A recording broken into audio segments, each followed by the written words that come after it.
Bother. Oh. No, you're good. Hey, the fan is not bothering me, but this Wi-Fi connection is. Hey guys, it's Ted Bogert. We are back with Listings, Loans, and Libations with my co-hostess with the mostest, the one and only Wendy in the Cloud, Wendy Stewart. We are back with this amazing show. This week we're going to talk about lunacy. If you're in the real estate world, you know it's been a crazy week or 2 weeks, couple of weeks. We're not together today, which is usually our preference, but we are going to still go on, and we're going to continue to do our show. Welcome, Wendy. How you doing? Hey! Happy Friday, everyone! I know I miss being there with you. This isn't exactly the same. I don't have champagne. I think you covered that for both of us, right? I did. So we're good. We're good. I took a couple of weeks break. Speaking of lunacy. But I wanted to bring this back. We got so much positive feedback on our last one. I think a lot of that has to do with we're in person, but I figure we can do it this way too. It's not as good when we both aren't sitting next to each other laughing, but this is as close as it gets. So before we dive in, tell them a little bit about you, Miss Wendy Stewart. I am Wendy Stewart. I am managing broker with the Property Pros. I've been an agent for almost 10 years. I've been with the Property Pros for almost 9 of those years and managing for about 8.5 of those years, something like that. I'm excited to get up every single morning and do what I do. Yes, and you have a great story. You do great. So let's talk a little bit about the listings part. You've seen your business pick up. I have. So talk about the how. How did that happen? Why do you think that happened? What have you been doing to make that happen? I think, honestly, after speaking to my energy coach yesterday, I think a lot of the year was honestly me and directing my energy towards a lot of the personal things going on in my life. I think the market has, changed, maybe for the better, maybe for the worse. I don't know. But for me personally, after doing some deep digging, it's definitely my energy was in other directions. I was doing a lot of the things, but maybe subconsciously, like, but I want to get home and be with my fiance, or but I want to spend time with family or with my dad or whatever, So I think that that's a big thing. But how do you redirect that? Like, how did you take it? You have an energy coach. That's a whole nother show. Yeah. So how did you what did you redirect it to? Did you say, all right, I can still love Chad, but I need to redirect energy to my business? And then how did you do that? Because people who may not have an energy coach, they can still speak those words and change their mindset. It's mindset. It's manifesting. It's mindset. I literally, after 6 months of really not doing too much business, I kind of woke up and was like, all right, girl, you can have it all. You can have it all. An abundance mindset. I can be in love and I can still have a thriving business and I can still spend time with my family and friends. I can do it all. And we kind of the way we talked about it was, if you had 100 energy points, how many points am I now willing to direct towards the different things in my life? And it is okay to be a different version of myself because I'm in love. It's different now. Things are different for me. And it's okay to not, wake up and just eat, breathe, sleep, think about real estate all day long. Whereas before, that's kind of all I've ever had. And I am the provider. I've always been a provider for my family. So that's always been my mentality. So it's so interesting. It's like the Weight Watchers point system for energy. Yes. But I think that's what you have to do. Like if you're spending so much time focused on one area and then you're wondering why the other area isn't doing what you want it to do or what you expected it to do, then you have to shift. But it's not easy for us to shift. So on the listing side, what did you shift to? Did you begin door knocking? Did you? Because I think agents want to hear what other agents are doing. I would say I was reconnecting with, it's like I had all these people in my mind that I was doing my normal stuff with, but maybe not more. with my database. And again, I think subconsciously it was like, yeah, I wanna do this, but I want to rush home and cook macaroni and cheese. I don't know. So like, I think reconnecting with my database in a different way helped a lot. And a lot of people also that I had sold homes, I had sold their home in the last 2 years are now coming back. They're kind of, even though interest rates are kind of funky, they're like, I'm tired of renting. You know, they sold at the height of the market. They went to rent because they didn't know what they wanted to do, and now they're kind of back. So They are back, and they know. I think that this market has a lot of sophisticated. Like, they're not listening to "the sky is falling" as much as the media. no, I mean, on my side, we're super busy. The difficulty on the loan side, it's not really a difficult. It's just a different kind of challenge. Is that we have a lot of buyers who aren't necessarily good in all the categories, and so we have to work a little harder with them and maybe a little longer. But I'm not talking about months longer. I'm talking about little things that little can be things. taken care of. The biggest mistake that I think buyers make is waiting and not getting the process started. Even if you're not looking to buy for another 6 to 8 months, I think it's super important for you to get your ducks in a row and figure out where there might be some gaps and some things that you need to do more positively. People's credit has gotten hit. There's a lot less 750 or better credit scores. And that's okay. You don't have to have that, but why not find out where you're at and what you can do? And I'm seeing a lot of people that I'm working with longer. Yes. Yep. I agree. Totally. So on the loan side too, I wanted to throw out, there's Hometown Heroes has come back. So yay, that was big news this week. 36 million. It'll probably go in a heartbeat. So if you are a first-time home buyer of any kind, really, and you meet the guidelines, you should get with your LO, you should get with me, you should get with someone, because the money's going to go fast. And that money, we had so much more before, and when they announced it, boy, people are already getting back into it. And just for the record, remember, you don't have to be.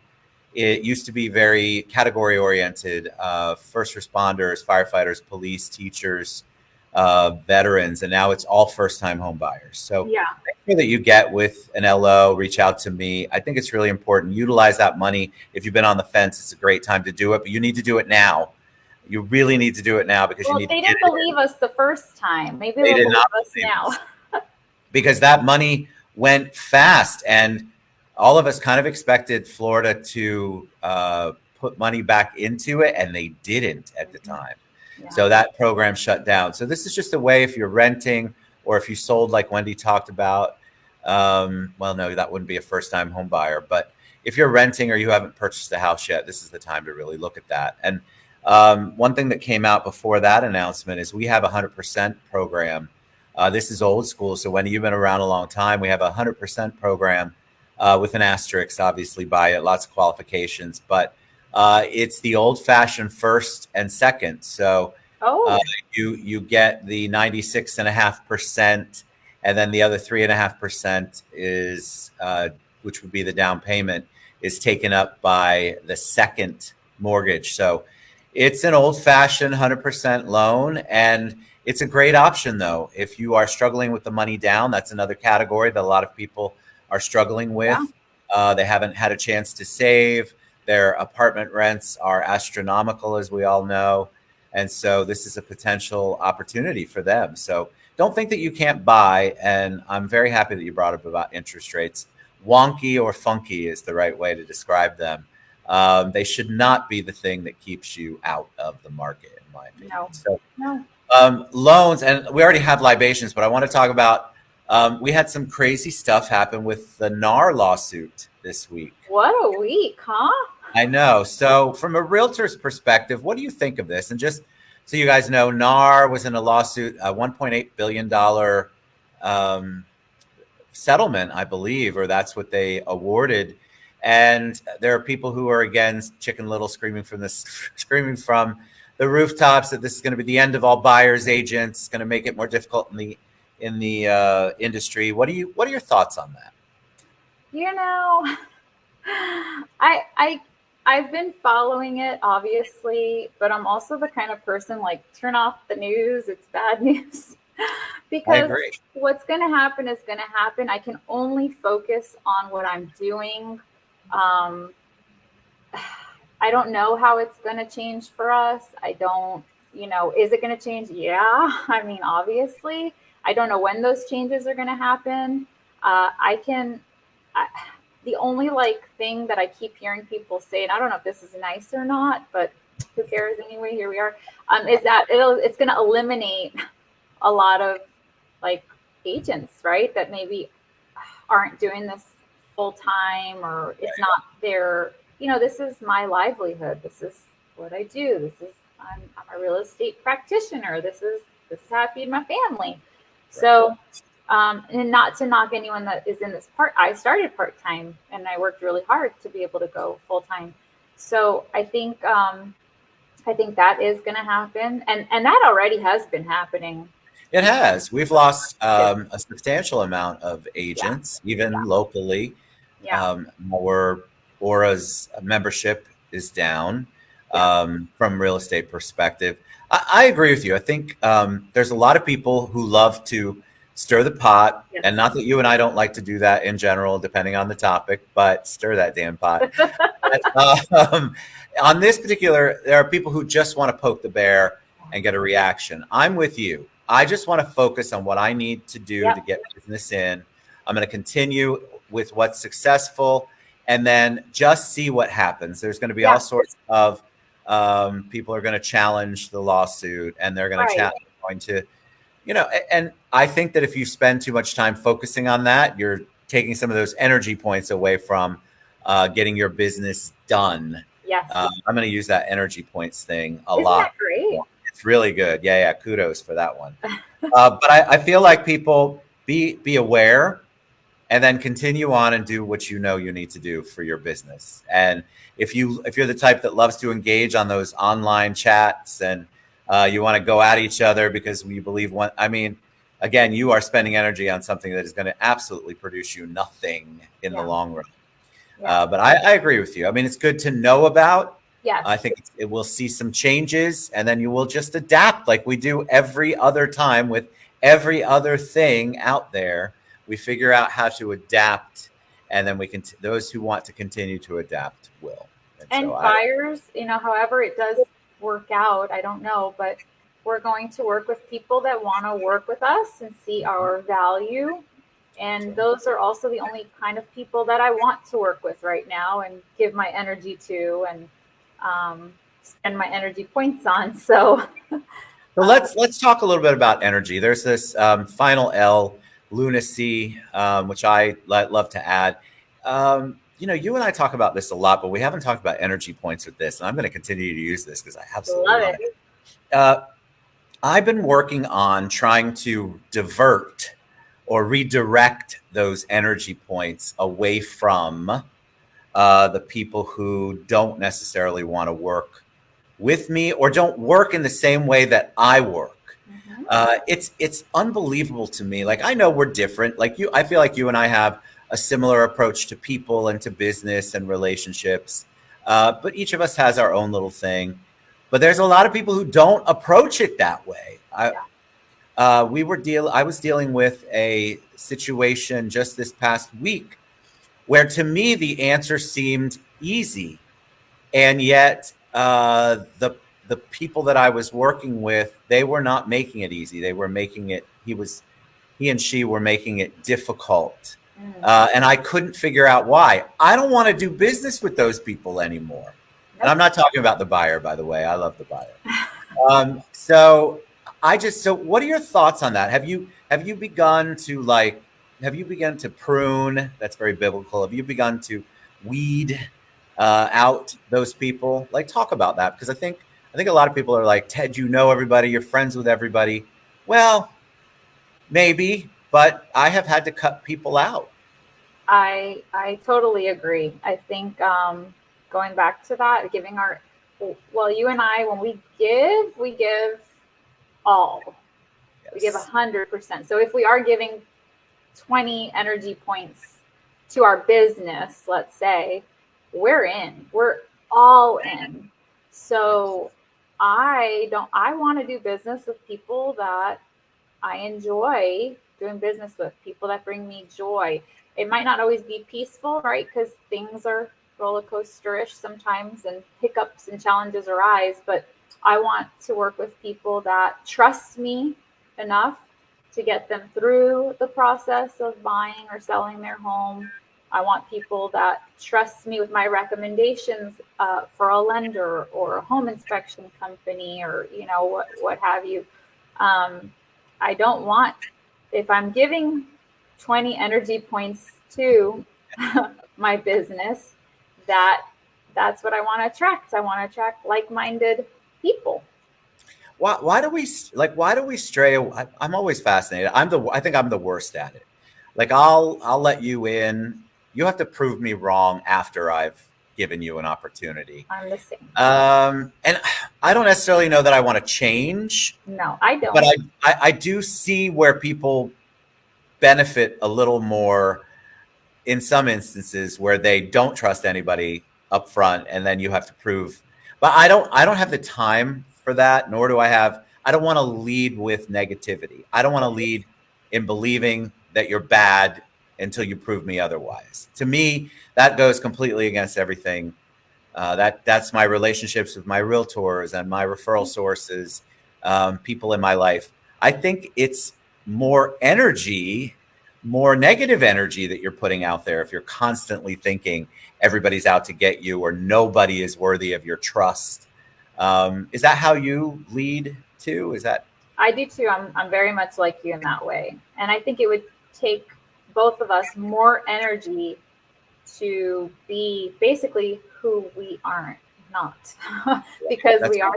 Yeah, I think it would come across as phony because that's not us. It's not. It's not. But then, we run the risk of, I think either way you'd be wasting good energy, right? So I'm all for prove me wrong, I'll learn a lesson. Correct. Well, and we've learned a lot of lessons over time. Both of us have, and I think, but I would prefer it that way. Like if I meet a new person and my first thought was, well, I don't like you until you prove to me that I'm going to like you. I think that would be a miserable way to build relationships and be with people. I want to ask you one last lunacy question. Tell me about communication, because this has been part of my ongoing challenge in my world. Talk about communication as a realtor, especially. How important is communication to you? It's almost everything. I'm an over communicator. Me too. I'm a transparent. I'll send you screenshots of what the other agent said, what the lender said. I want it all in an email, all in a text, because the first thing I'm doing is sending it over, good, bad, whatever it is. I'm over communicating, over sharing. I don't know if it's ever bit me in the butt. I don't think so. I would just rather, even if it's bad, here's what it is. And I'd rather work with people that tell me straight, like if we've had buyers that just aren't ready right then and there. Tell me, tell me what we can do to get the, don't sugarcoat it. Don't, let's come up with a game plan. Like we always talk about. I don't like the sugarcoating, and then, you get somebody in a deal. Not, you've never done this to me, but there have been lenders that have done this to me. I don't work with them anymore. Get someone pre-qualified, pre-approved, and then can't close. That's the worst thing in the world. Worst thing in the world. I don't understand the, and this is on all levels. It's not, I feel like as a realtor, lenders in general are horrible about communication. Like just overall, we like to bury our heads. No, you're fine. It's true. My industry is really bad because we don't like to deliver bad news. I'm of the opposite belief that the sooner you deliver what you consider to be or perceive to be bad news, the quicker you can figure out a solution together. Because if I'm working with you as a realtor, then you're equally as interested in making sure this deal gets done. So why aren't we combining efforts and Yeah. trying to figure out a solution? If you can't reach me, or I refuse to call you back as a lender, I don't, but if I'm generalizing, then I'm just making it worse. It's a snowball effect.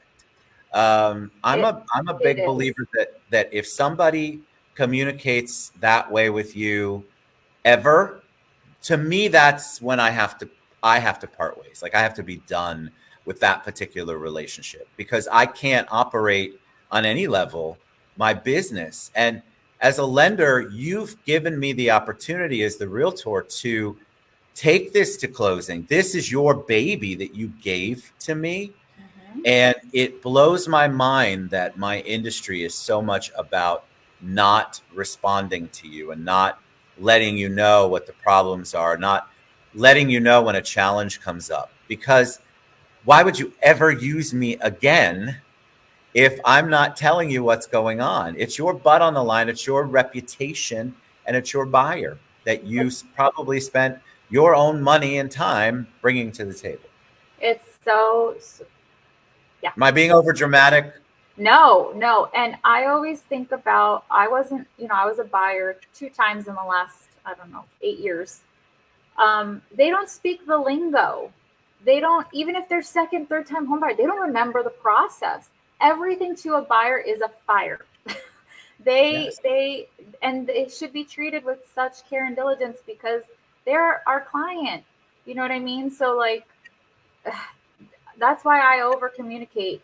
And I've, like I said, never had it bite me in the butt. Over communication has never like been, she over No. communicated, bad review. I think the lenders forget that. You know what I mean? And then like sometimes they either give these one word answers and you're like, okay, or they like give, I had Oh this, my God, pet peeve. Yes, yes, yes. one word, like what does that mean? Or I had a one of the builders lender yesterday send an email, and my buyers were like, and my buyers, highly educated, one's a doctor, one's a lawyer, were like, what does this mean? We've tried to decode this, and like, I'm like, hold on, let me break this down for you. Uh, I think lenders need to remember, like, this is the general public. They're buying a home. And we're in a time where they're buying a $500,000 home or $1 million or whatever it is, even if it's $150,000 home, like treat them like you would want someone to treat you or your mom or your sister or whatever. Um, yeah, It's true. that's It's that's the so problem. true. I'm glad you said that because a lot of times, I get accused of being histrionic and over dramatic. I know it's hard to believe, but when it comes to communication, I'm the same with you. I would rather over communicate, Mhm. everything over communicate, because at the end of the day, the buyer and the realtor are going to go back and look at those text messages, Mhm. and they're either going to see what you promised or they're going to see you didn't address it. And I would rather give you everything and you tell me, Ted, I appreciate all this, but this isn't what I need. But Mhm. if I'm not giving you the opportunity to do that up front, if I'm not giving you the information, if I'm giving you one word answers, or I'm over promising and under delivering, if I'm doing all of that stuff, then you're left there holding the bag as the realtor. And worse, the buyer is left there trying to figure out what the hell you mean by your one word answer, or why you didn't call them at 9 a.m. on a Friday when you promised them you would, and now you're not responding to text messages. Like this stuff to me should be basic 101. Yeah. And this is part of the lunacy that I deal with, and I know a lot of people deal with all the Oh time, but yeah. I can't, I have such a problem with it. But a lot of times I feel like in my industry, I'm screaming that loud and nobody's hearing me. No one's listening. And that buyer that you're talking about waiting on the 9 a.m. call, I can bet you that buyer didn't sleep either. You know what I mean? No, They they don't, didn't. they're waiting, their stomach is in knots. Most of my buyers, sometimes by the end, they're all skinny and scrawny, they haven't eaten, they're they're just going through it. Because even if it's smooth, there's a lot. It's overwhelming, and you're buying a home. So I get it, and you're right. And I also think like what I love about you, Ted, is if it is bad news, your delivery is so eloquent and so professional and so warm, so caring. It's not Thank you. like some other people deliver the bad news. I've had that happen, and it totally discourages buyers. It Take does. and they associate. I've had it where the lender does that, and of course I sent the buyer, let's say, to this person. The buyer then will buy with another lender and with another agent. You better believe it. And how does that, how do we, how do, it's frustrating to me. And thank you for the delivery part, because I'm a believer that in the transaction, unless the buyer has outright lied to me and falsified documents, then it's probably my fault in some way, shape, or form. And I don't necessarily mean me. It could be that the underwriter is looking for something difficult. But at the end of the day, on the lending side, the buck stops here as the LO. And so you have to take onus, and we don't do a great job of ever admitting that, hey, yeah, we could have handled this better, or hey, yes, this is a lender's issue. And I'm just a big believer in taking the hit and go, you know what, we should have known better, or yeah, I don't understand why that happened, or yeah, I missed that. Yeah, But a lot of times we want to put the error onto somebody else that it doesn't belong, and so that also creates negative feelings. I've been on transactions where the LO wants to uh, blame anybody who listen. So it's the underwriter's fault, it's the realtor's fault, yeah. it's the buyer's fault, and I'm like, hey, listen, it's none of their fault. It's It's your you. fault, you crazy person. I love Oh my goodness. I've watched you deal with some of that with with our realtors that are friends, and I've watched you try to clean it up and do your best, and you're not even part of the transaction really, but No, but I feel bad. Like I feel really bad. And I think that's one thing, if I could encourage lenders, is be empathetic. Like you have to remember, like Wendy said, what these people are going through to get the transaction done. yeah, And so your actions or lack of actions or reactions or the way that you word stuff makes an impact on them in a way that I don't think you're thinking about. they're Um, not. I I, thought I you're ask just dissecting every everything. word in And that. so I do too. Yep, I've seen I do it. I too. saw I saw an email recently, and I reached back out to the person. I said, "Is everything okay?" Because the wording of the email disturbed me. Hmm. And so I thought, if it disturbed me, don't you think that the other parties who were part of the email are also going to be disturbed? Yeah. And so I just think like that, and I would just want to encourage my LO brothers and sisters to think the same way. All right, Wendy, what's the best way they can find out more about you and reach you, Miss Wendy in the Cloud? Social media, Wendy in the Cloud, Wendy Stewart, 407 or message Ted.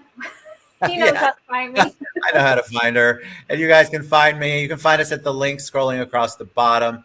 That too. I've had to shift to beacons because I'm not allowed to use the L word. I won't say it, or Facebook will um, take down the video. So follow that link there. But you can also reach me on my cell anytime. I'm really good at texting, 407 810 5670. Love you to pieces. Thank you so Love much. you. Have a happy And I Friday. appreciate it. Happy Friday, everybody. Bye, We'll see you guys. next time. Bye bye. Bye.